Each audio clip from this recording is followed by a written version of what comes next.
Welcome to another episode of the Tōfā Mamao stories of our tangata sa Ilimalo, carers, and as well as their loved ones, Nofokaina and the Tōjosefua.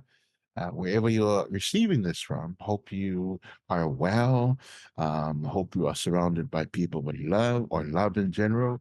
Mm, And if that's not the case, I hope you're on your way to discovering love and care. And remember, if you are living in a Western country other than your island home, you should be accessing some good help.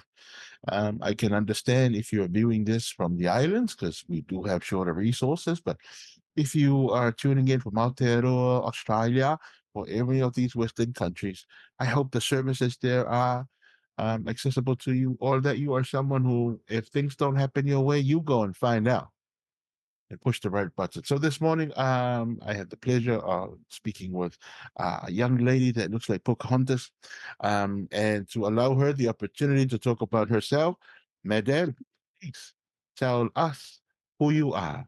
It's our begin. Talofa everyone. My name is Loa, and I do have a vision impairment called Stargardt's, and it's hereditary, unfortunately. Both my parents are their gene carriers for the vision, and I'm sure you've already interviewed my older sister, Rachel. So her and I both have the same condition, and it's quite rare that two people in the same family have this impairment.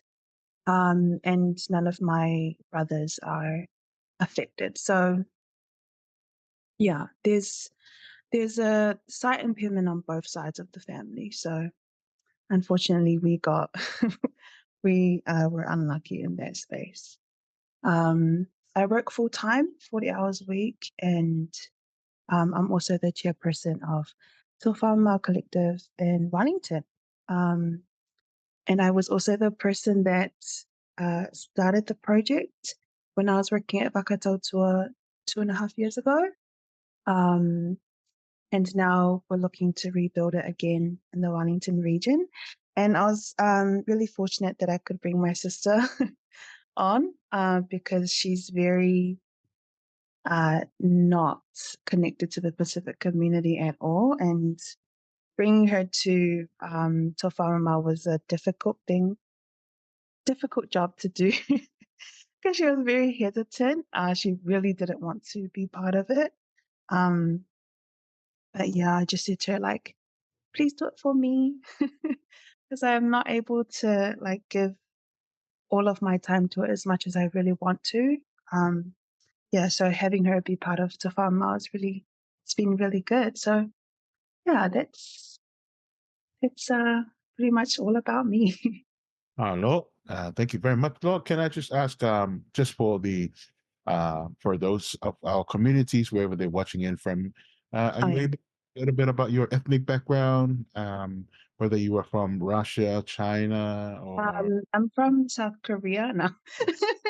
I'm Samoan, and we have a Turk side as well. My grandma is Tokelauan, so yeah, we have a bit of Samoan and Tokelauan as well. Yeah, not that fluent in the language, but that's my goal this year is to be fluent by December.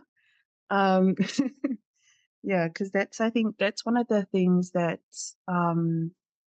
it doesn't. It's something that it's the only way that I can really communicate with my grandparents. And sometimes I'm not able to spend as much time or have long conversation with them because I'm not as fluent in the language as I want to be. So yeah, that's my goal for this year. So I'm saying this here to keep myself accountable. well, at the end of the day, this is um, one of my loved. If anything, there's a takeaway in terms of my walk in the Tangata sa my low space is a person or people is in pursuit of greatness, whatever that may be. Mm, With what you just said, that's what Tangata sa Malo is. You're in the pursuit of yeah, something. So, hey, um, I always tell people, like, the minute you arrive is the minute where things become hard for you. But if you're someone searching, always on a journey. Um, you know, that's what it looks like. Yeah. And Yeah. learning our language and connect Mm, any kind of group and circle that you're part of, it's part of it, man. You'll go to work because you're trying to climb the ladder or you're trying to learn something so you can advance yourself. That's a pursuit, So, and we are in multiple pursuits, and that's life. So you go, yeah. girl. Uh, Yeah, I think it's gotta work because I need money and I have bills to pay. Yeah, and amongst that, I'm trying to find what I actually want to do, career wise.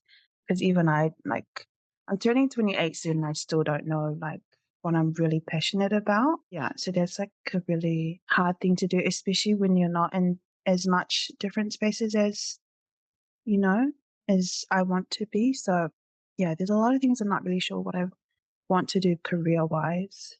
okay, so you say you're still journeying on that pursuit of what you want to do as a career, but as a young Law, what did you always wanted to become when you grew up?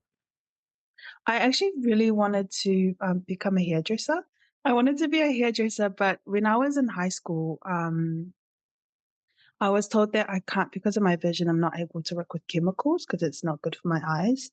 And also, because I wouldn't be able to see detail that well, I probably wouldn't get the best haircuts.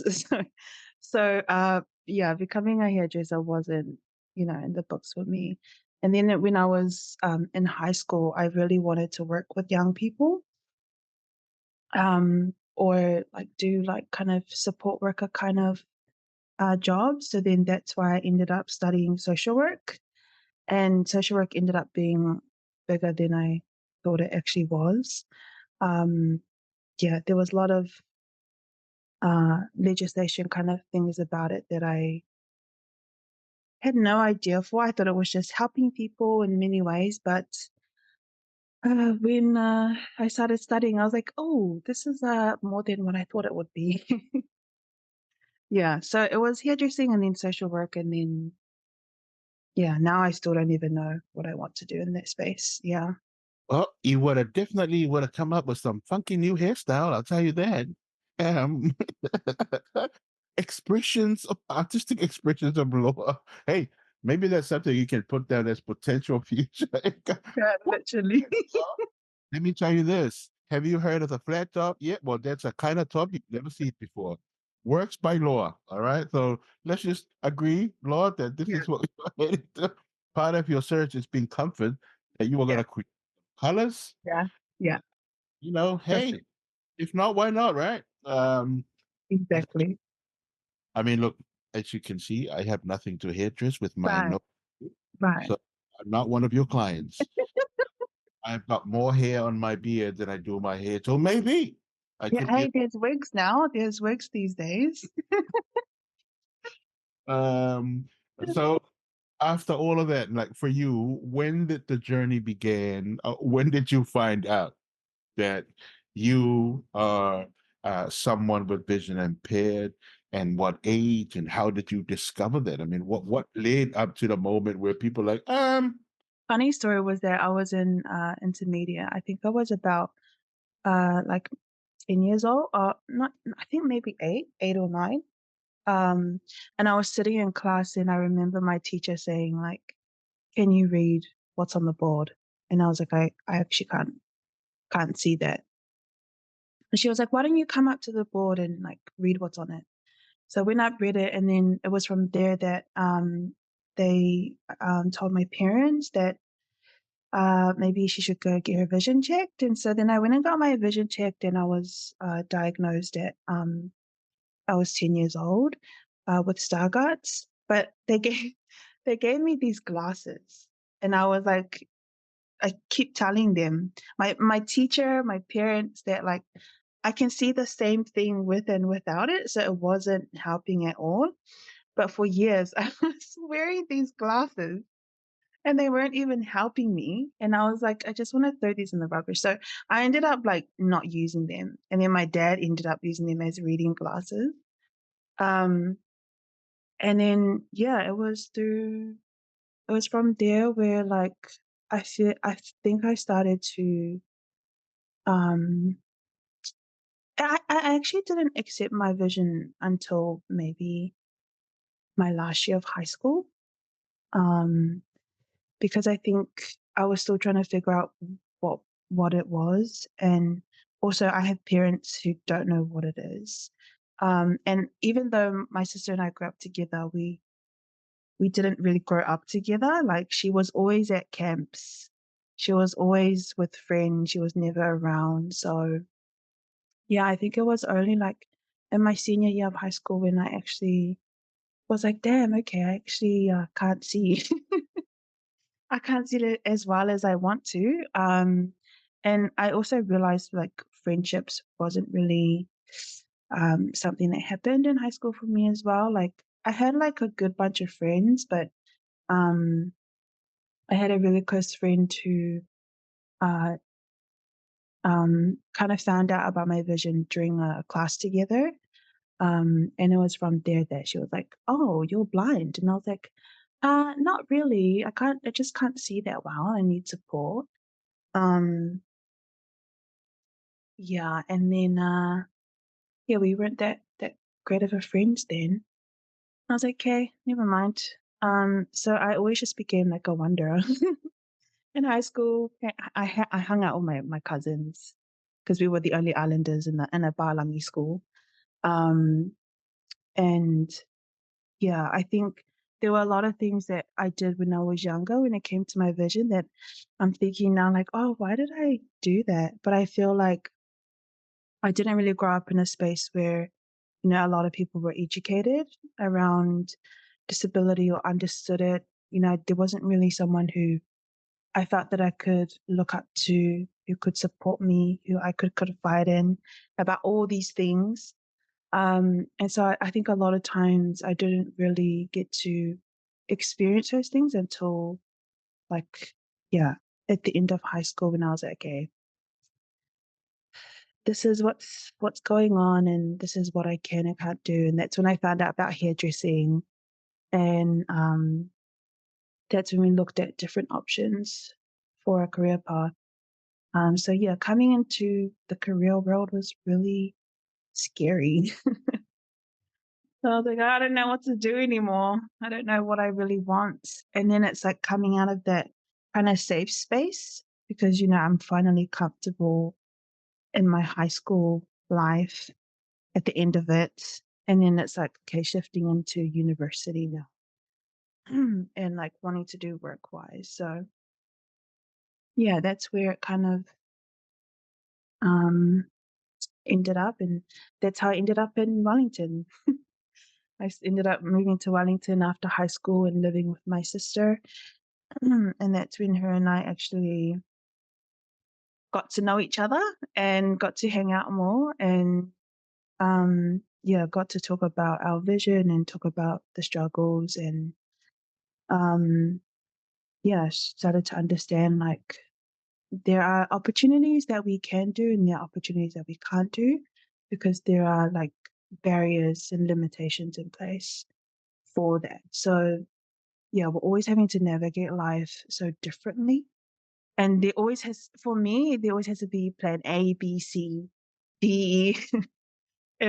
If none of those work. So I'm always like I always had to have like different plans if the first or second or third one didn't really work in my favor.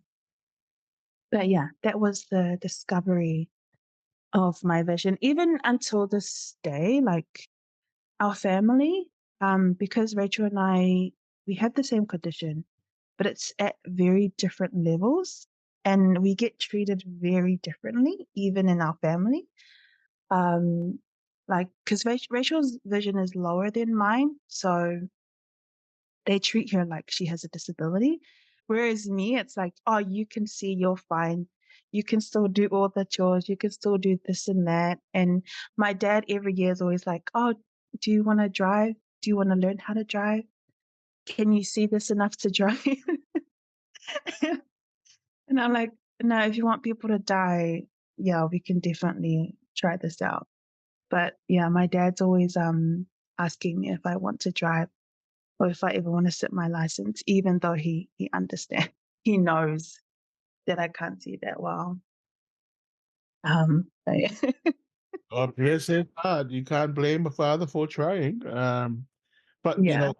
one of the things that we're discovering along this journey is people don't know what. Mm. Like, I always try to be careful not to make excuses, even for our loved ones.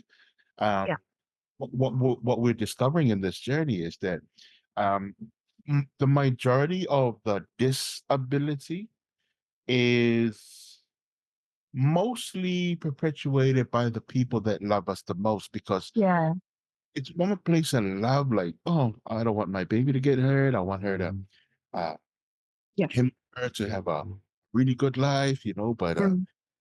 try and so sometimes I mean, I'm not saying this is what your dad did, but we're discovering along this journey that Yes. a lot of this stuff comes from two things. It's not the Palangi word ignorant is so weighted, Yeah. Yeah. right? Yeah. Yeah. It's Yeah. that it's a well, let's put it this way. If let's say there was two kids before you who had Mm. a condition and your parents Mm. from there, maybe the way they would treat you and your sister. And again, I'm not telling you Yeah. this is Yeah. that Yeah. is what we've been encountering. Yeah. We encounter that families who um, have had some sort of experience prior to them either Mm. family member acquiring. It's almost like they're a little bit ahead of understanding the space. And you know what I mean? And so for your family, I'm just listening, it's like, oh, we have to learn, and then they figure out that you both have different levels Yeah. of condition. I mean, no one gave them a blueprint. Yeah. This is, you know what I mean? I want to take you back to one of the points that you touched on a little earlier. As a young lady, when that kind of happened, because you had dreams, right? Hairdresser, Laura was about to create some colorful hair. Still What? can. Still Yeah, might. exactly. Come on, girl, I got to say your mind off. But in terms of your mental state as a young lady, were there any moments, or was there a phase where you kind of felt like, I don't know, were there some dark places that you had to go into, not by choice Mm. or choice, that you remember well how that kind of impacted you, and how did you come out of it, or how are you slowly Mm. better of what you were given? It's a really interesting question because I feel like, um, you know, as a young person, I probably didn't have any understanding of what mental health even was. But it was even during that time, um, my mom was really sick she has a really severe skin condition called psoriasis. And the her skin condition also caused a lot of joint issues. So I was in high school, I was a caregiver as well, as well as trying to deal with the changes of my vision because my vision deteriorated every year. So I feel like as a young kid with a vision impairment, there was a lot of times when I felt like um probably like there wasn't enough support around my vision. And I think there was a lot of times when I actually pretended like I didn't have a vision impairment, like because I can't make like eye contact. A lot of times when I would talk to someone, my eyes are looking elsewhere. And so a lot of times people would do like this like kind of movement. And when they do that, I'm like, oh crap, my eyes are not looking at them. So I'd look down, I'd look around, I would start talking like while looking elsewhere. Um, and it's those kind of things that I started to do in high school. That was like a really bad habit to kind of break.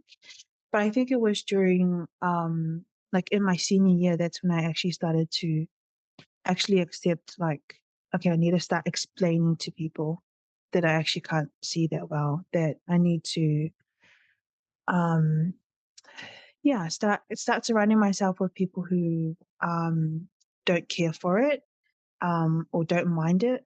Um yeah, when I think about this, I'm like, oh, why did I do that? But I felt like it was more of a coping mechanism. Like I didn't want to feel left out. I didn't want to be someone that wasn't I isolated from a lot of the activities. Um, yeah, but for me, it was like I started to see people's true colors, and I think it was during that time when it hit me like, oh, people don't actually. There are people who don't actually accept people who have disabilities or who are different from them. Um, I think I'm still right now still dealing with um like mental health situations because my vision it deteriorates every year. So it's like a constant um having to adapt, having to, because I have a loss of vision every year. So it's like, oh, okay, this is how much I can see now. This is how much I've lost. This is what I can't do. This is what I can do. So I go through this like um every year. And so yeah, I think it's something that comes with being a disabled person. And I don't think it's something that is easy to like kind of navigate as well. Um, there's a lot of time that it takes to like cope with it, but I think a lot like these days, I feel like I overwork myself to kind of cope with the vision loss. Um, yeah, I feel like it's an ongoing process. Um, and I actually did counseling in high school because I was like, I can't really deal with this. I want to talk to someone about my family situation and about my vision. So I actually did counseling in like year 10 and year 11 to cope with like, yeah, dealing with the, because, like you shared before, like my parents didn't have a blueprint. So, I couldn't even confide in my parents of what I was going through because even they didn't understand, um, about my vision and about the struggles that I have to face with it. So yeah, I did counseling, and I actually feel like counseling really helped a lot, and I think that's why my senior year I was more accepting of um like my vision, my limitations, and um yeah, the things that I went through. Let me ask you this then. As part of little tools that you picked up so far in your journey, both dealing with it yourself and also Mhm. for um, some sort of some tools that you can share with some of our families that are listening in that are encountering. I mean, what are some of the things that you picked up that at the moment you can share as part of your discovery that will assist our families or our communities impacted at this moment in time as they are for the impacted family members or just for Yeah, families how to deal with the space that you picked up. I would say like one of the biggest things that I realize is that it takes time. And I think it's like allowing yourself time to kind of go through those emotions and dealing with those. Um, I think reflecting on things is really important too. Like every time I go through a vision loss period, when it happens again the next year, I'm like, okay, how did I deal with it last year? What didn't I like doing? What did I feel like I was able to do properly? Um, Yeah, so I feel like time is really important to kind of deal with um, those kind of things and allowing yourself to actually like deal with the emotions rather than just like, overlooking it and just being like, oh, I'll deal with it next time. I feel like you have to start dealing with those things and allowing yourself to be able to do that. But also like finding people who actually like are solution based. I find that if you talk to people who are like, oh yeah, like yeah, that must be really hard. Like I can't deal with these people. I need to talk to people who will be like, maybe you should look at doing this. Maybe do this. Okay, what worked last time? Yeah, maybe do that again. I like talking to people who are quite solution based about things. It's also what I realized. And also making a space that is comfortable, and having, and because I feel like, there are many, we have big families in Pacific culture, we have big families, but also we have busy lives. But I feel like creating a space that can be in your home or somewhere around your home where you'll feel comfortable enough to go to and just offload, um, is also important as well. So, yeah, I think time, environment, people, um, yeah, are quite key things that I have been utilizing. I'm currently utilizing as well. Like, I'm really grateful because I have new way and flatmates, and like, yeah, it's really awesome like talking with them because they're solution based, and not only that, but they're also encouraging and supportive. And yeah, my home is a very safe space for me to like offload about a lot of things that I go through. And then, I have my sister as well, and sometimes I can't talk to her. I'm like, I need to talk to someone else other than you. um, yeah, so yeah, I think those are the things I kind of picked up, yeah, throughout the years. I love that. Okay, so and let me micro it down now for families. Yeah. Know how to begin the process that you've just explained. What would be your encouragement and how they can begin searching for support? I mean, you know what I mean? Like one of the challenges that we find is as tangata moana, Yeah, we're prideful people. of And course. you know what they say, pride comes before the fall, but it's unintentional, right? It's just this, Yeah, all right, just take a Panadol, take a Vicks. yeah.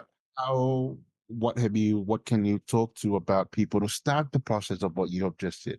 What would be step number one, in beginning the search for the safe space, the beginning the search for getting support, the beginning of the search to be able to understand what my loved one is going through? Can you talk to that? Build on what you did. I think it's being okay with asking for help. And I think that's one of the things that we're not good at.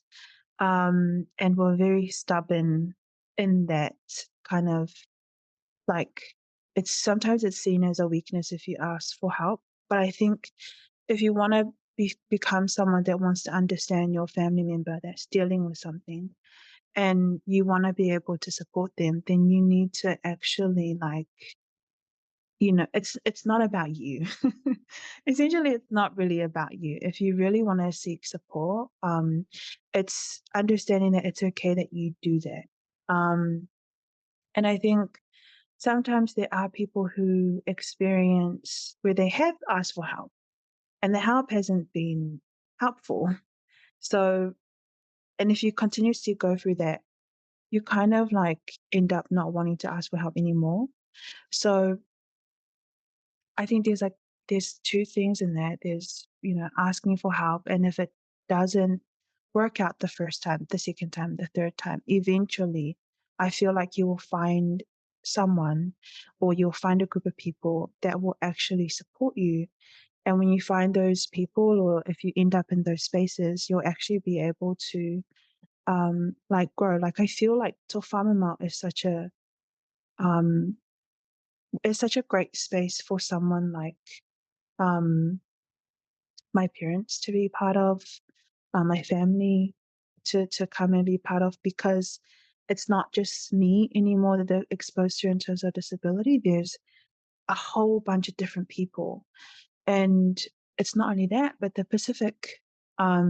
It's not just a Pacific young person. There's older people. There's children. There's parents who have gone through challenges who can share in that.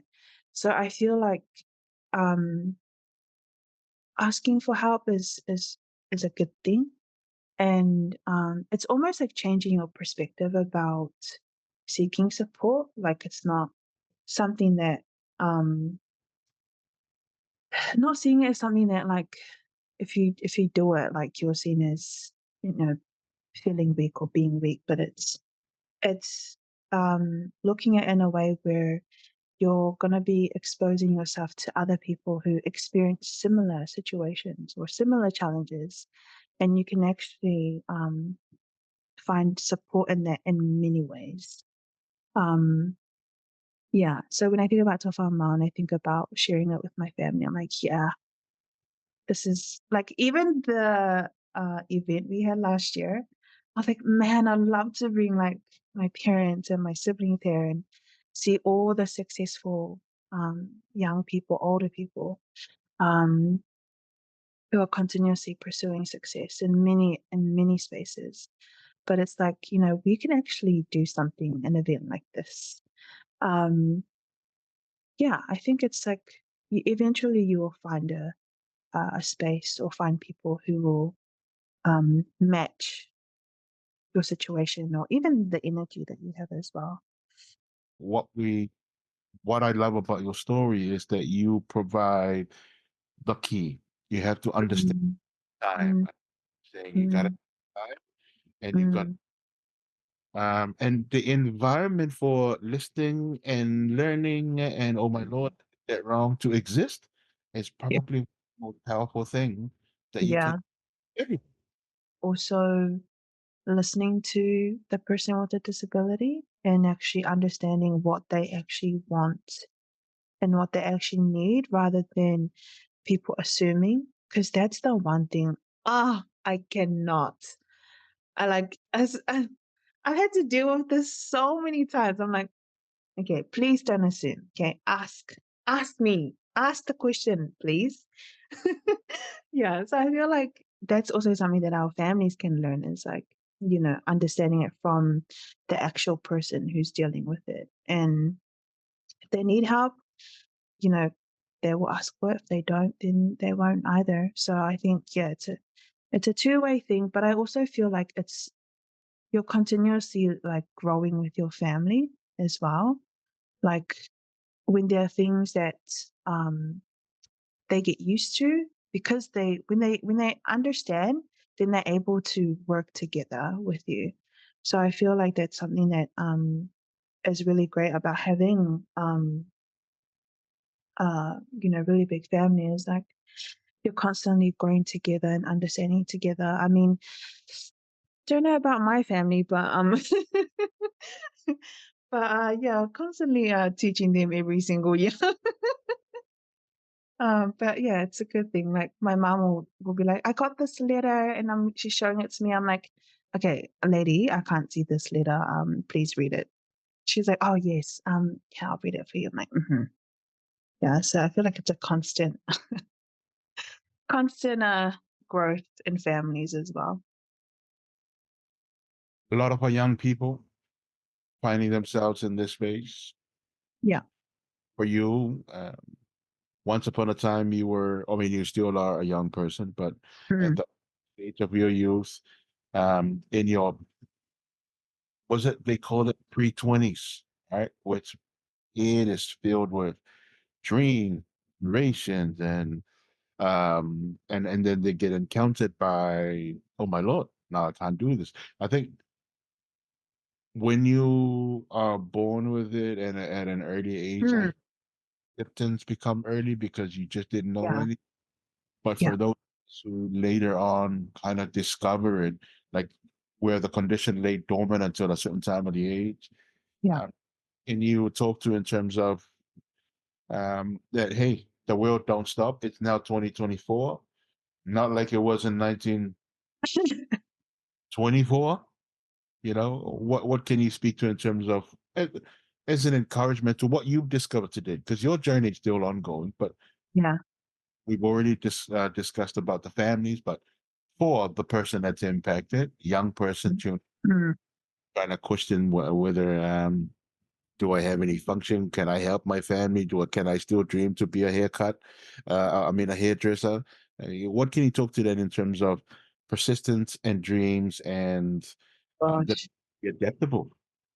It's yeah. It's just it's a life is a journey and it's a hard one. You're going to encounter many different personalities, and you have to be okay with this.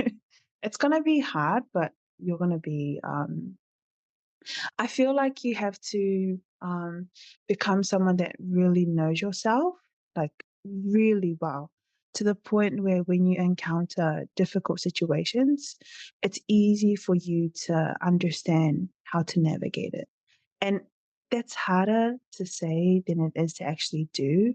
But I think finding the time to understand who you are at the core, what ticks you, what makes you annoyed, what makes you frustrated, and understanding how you're able to deal with those things.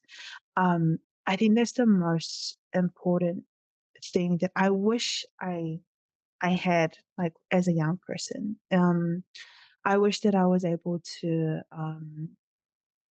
kind of accept my vision earlier. I think my life would be so different. I think I would have actually gone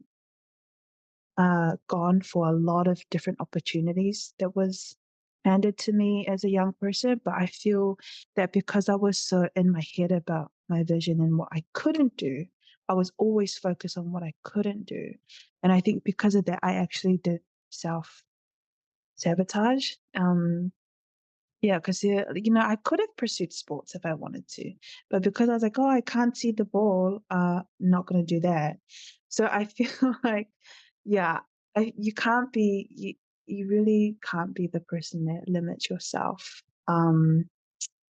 anymore. If you feel like you can't do it in the way that is standard, maybe you figure out a different way to do it. I only recently found out about wheelchair basketball like 3 years ago, and I was like, what? So there's like many different opportunities that you can go for and you can try out. Don't limit yourself. Don't be the one that like is your own barrier. And I feel like that's something that, yeah, I feel really regretful about, is really focusing too much on what I couldn't do and what I wasn't able to do, rather than focusing on ways that I could accomplish it in different ways. So I think to our young people, that's something that, yeah, you could look to do. I mean, even technology is changing, the world is changing, people's perspectives are changing, opportunities are coming at us now left, right, and center. Like they're wanting to hire more disabled people now, which is so crazy. Because you would never see these opportunities 10 years ago. Or like 5 years ago when I was looking for a job. But yeah, I think, yeah, it's really important that you understand yourself, understand like um yeah, who you are as a person, and yeah, just not being so hard on yourself as well when you make mistakes, when you don't take up opportunities. Um, yeah, because even to this day, I'm quite hard on myself with a lot of mistakes that I make at work, and so I have to like keep telling myself, be nice to yourself. um, yeah, but that's advice that I'd give to our young people is, um, don't be your own enemy. Yeah, but just go for those opportunities. Do it in a different way. You don't have to do it in the same way everyone else does. Mm. What would you say are your existing superpowers now, with the journey that you've gone through and what you have achieved to date as part of your journey?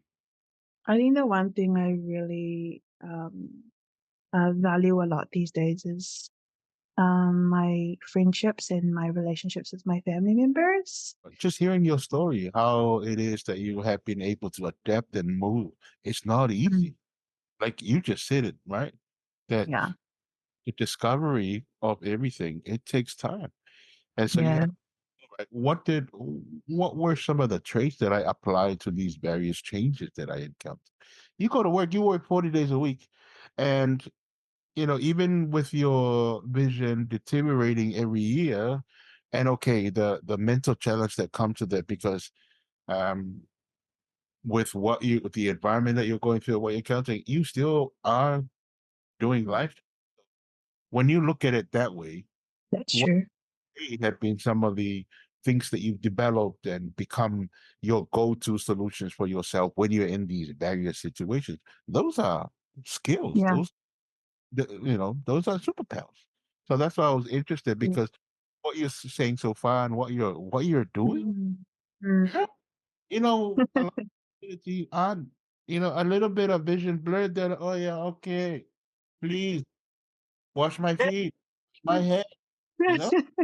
Yeah, Right. So why? What are you doing to yourself to be able to do those things? I have to keep going.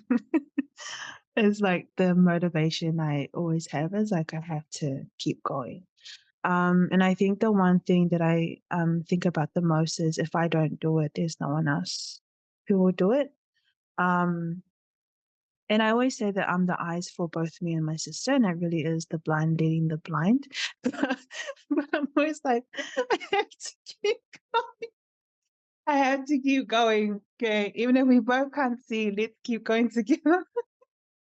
I think you two should do a podcast on your own, because that literally could be the tagline, right? It's the discovery, uh, Yeah. the double how canoe.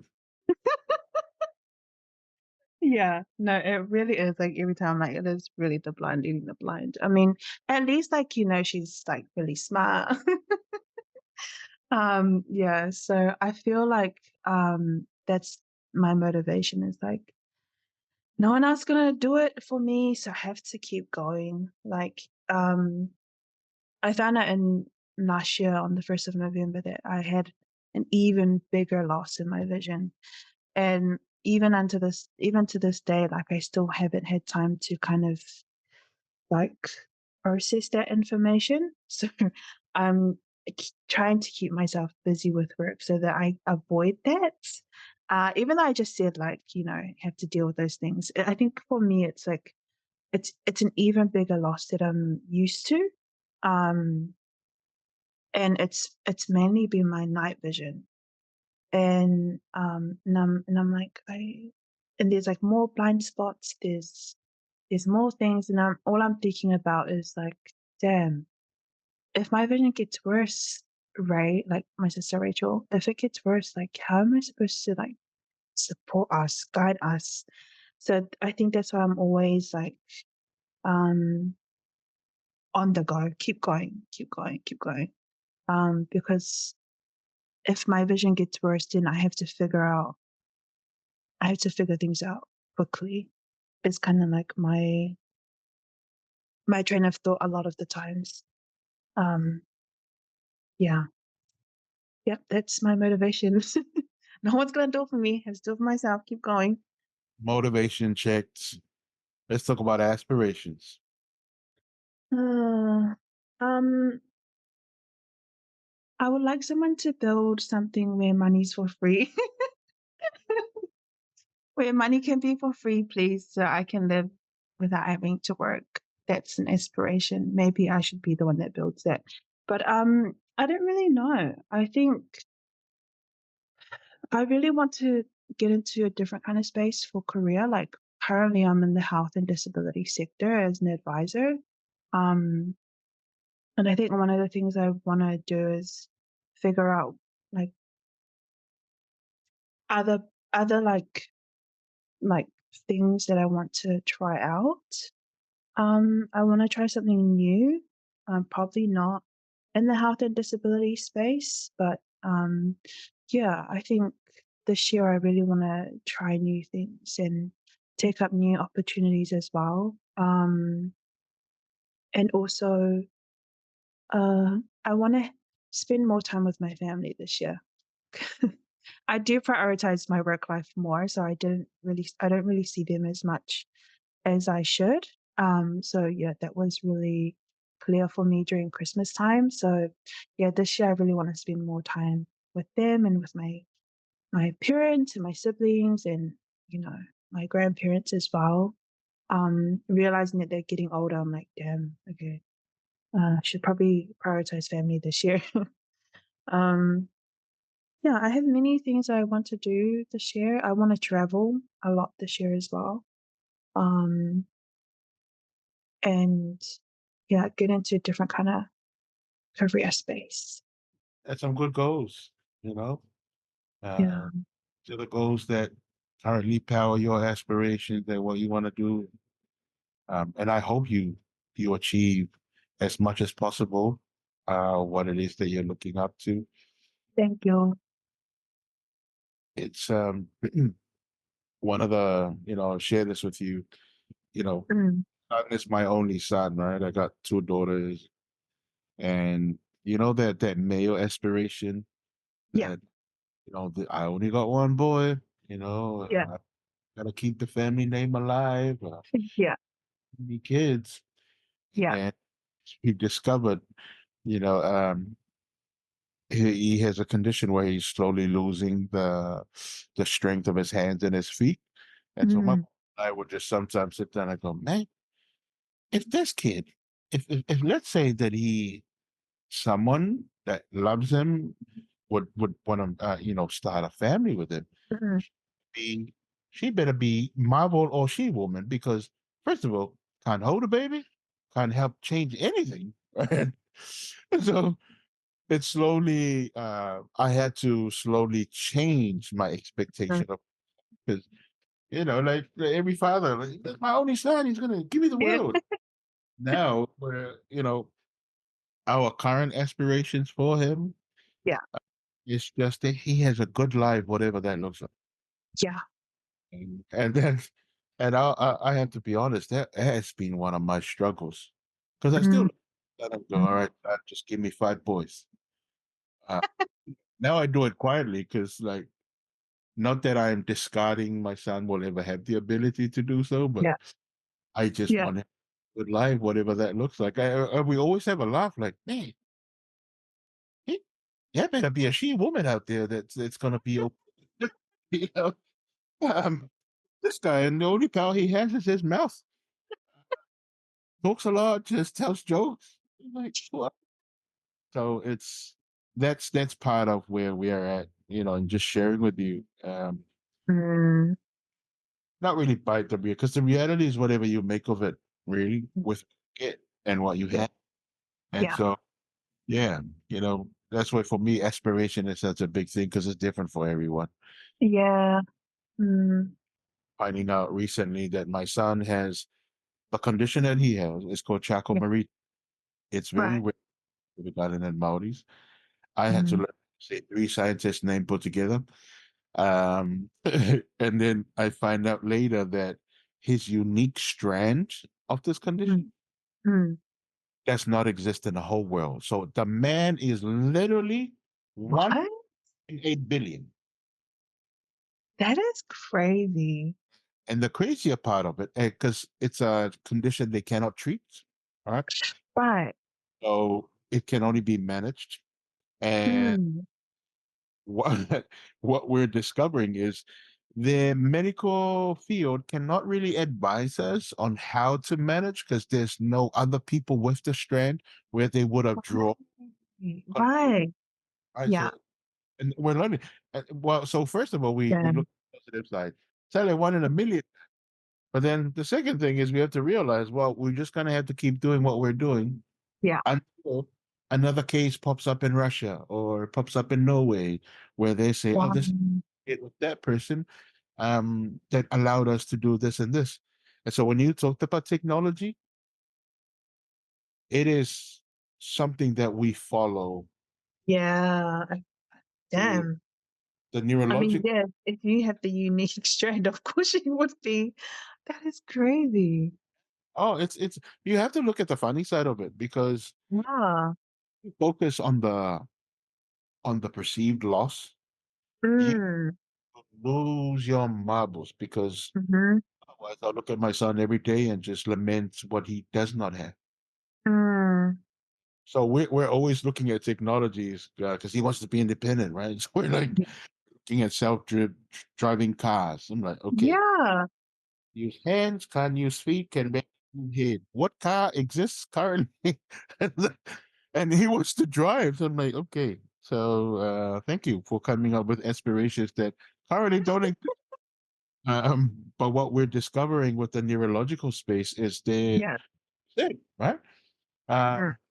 to see these Instagram, TikTok videos of Mhm. people on Mhm. and machines literally make them stand up. So I'm like, Yeah. okay.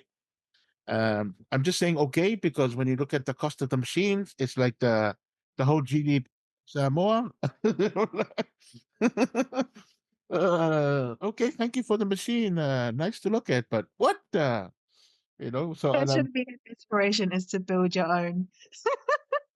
in that what I'm getting at, right? It's that. And so for you, I love hearing you talk about, you know what, build something that I need because that's Yeah, literally. power is having the power in the mind to say, you know what? Oh, cool. Well, you know what? If you're not gonna come my way, I'm gonna build my own bridge. Yeah. But yeah, sorry to take up the time, but I thought I'd just share that because it's a funny thing. That Yeah. and then we're almost kind of like the victim of how we raised our son because we raised him sure. you know.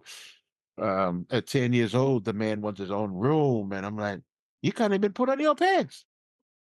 So you want to be alone in a room where you can only roll around and not be able to get up. So, but we thought, hey, it's we told him to be independent. We told him Yeah. to be himself. Yeah. Uh, I so love that. yeah, look, it's a forever funny space. But there's nothing else we can do. And then when you go, Yeah. hey, can you cure it? Just well, there's not a cure at the moment, but for now, yeah. So, and we recently dated him, and so the age of his body is that of a 90 to a 99-year-old man. Oh, wow. So if you understand how you have to look after your grandparents, we're looking Yeah. after great grandparent. Uh, yeah. So we had to adjust our house. Uh, Yeah. yeah, but that's it. Um, body of a 99-year-old man, Yeah. mouth when he went on teenager, the brain of a technologist that thinks that everything functions. So what do we do? You just When I met him at the event last year, I was like, damn, he's really great. And he was talking a lot with Rachel, and I was like, okay, yeah, I can see this friendship brewing. Yeah. No, he's really great. He's really good. And he's really funny as well.